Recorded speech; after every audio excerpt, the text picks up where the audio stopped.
Hi తమ్ముడు. Hi అన్న. ఏం పేరు మీ పేరు? నా పేరు నాగేష్ అన్న. రిపబ్లిక్ డే ఎప్పుడు? పబ్లిక్ డే అంత గుర్తొస్తలేదు అన్న. అంత గుర్తొస్తలేదు. జనవరి 26 అంటే ఏంది అసలు? నేను అనుకుందైతే అంటే గణతంత్ర యుద్ధం చేసింది కదా, అది అందువల్ల వచ్చింది.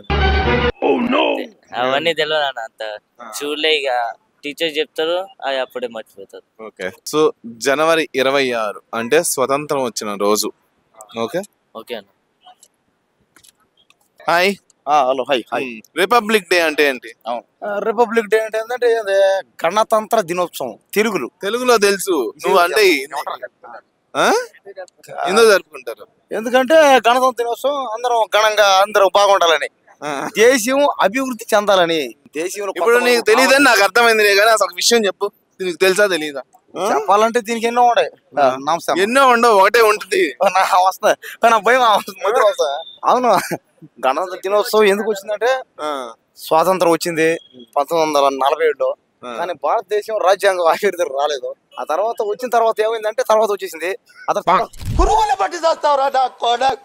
హాయ్ రా, ఏం పేరు నీ పేరు? సింధు. రిపబ్లిక్ డే ఎప్పుడు వచ్చింది? జనవరి 26. ఎందుకు జరుపుకుంటారు దాన్ని?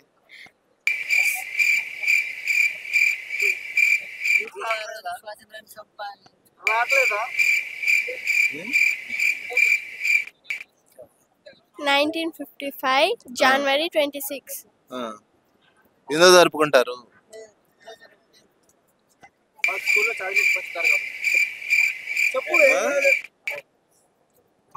ఓకే, ఎందుకు జరుపుకుంటారంటే నేను చెప్తా. స్వాతంత్రం వచ్చిన రోజు కాబట్టి, అందుకని జనవరి 26వ తారీఖు స్వాతంత్రం వచ్చిన రోజు మనకి, అందుకనే గణతంత్ర దినోత్సవాన్ని జరుపుకుంటారు. ఓకే, హాయ్ అండి. రిపబ్లిక్ డే అంటే ఏంటి? రిపబ్లిక్ డే అంటే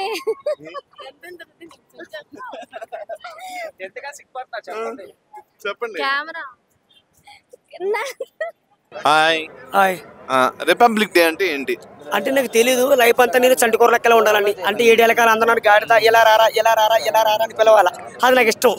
అమ్మ నాన్న ఎవరు లేరు అంటే లైఫ్ అంతా నేను చంటికూర లెక్కలా ఉండాలి. నేను అందరూ నాకు బేబీ సబ్బు, ఎప్పుడు నేను మామూలు సబ్బు ఆడను, బేబీ సబ్బు పడతాను. బేబీ సబ్బుని టెడ్డీబేర్ సబ్బు పడతాను. లైఫ్ అంతా చంటికూర లెక్కలో ఉండాలని. రిపబ్లిక్ డే అంటే ఏంటిది? నాకు తెలీదు. నేను చంటికూరని అంతే. నాకు లేపంటే తెలియదండి. నాకు సినిమా చూశాను. బాలకృష్ణ అంటే ఫ్యాన్స్ నాకు, అంటే ఫేవరెట్ సినిమా చాలా ఫ్యాన్స్ అండి. సినిమాలు చాలా చూస్తాను నేను. రామ్ చరణ్, మహేష్ బాబు అంటే చూస్తుంటా. నెక్స్ట్ మన స్వతంత్రం స్వాతంత్రం అంటే స్వామి. ఓకే, స్వతంత్రం వచ్చిన రోజు. స్వతంత్రం భారతదేశం బాగుండాలని, తెలుగుదేశం బాగుండాలని, మొత్తం తెలంగాణ ఇండియా మొత్తం రాష్ట్రం ప్రజలందరూ బాగుండాలని మనస్ఫూర్తిగా కోరుకుంటున్నాను.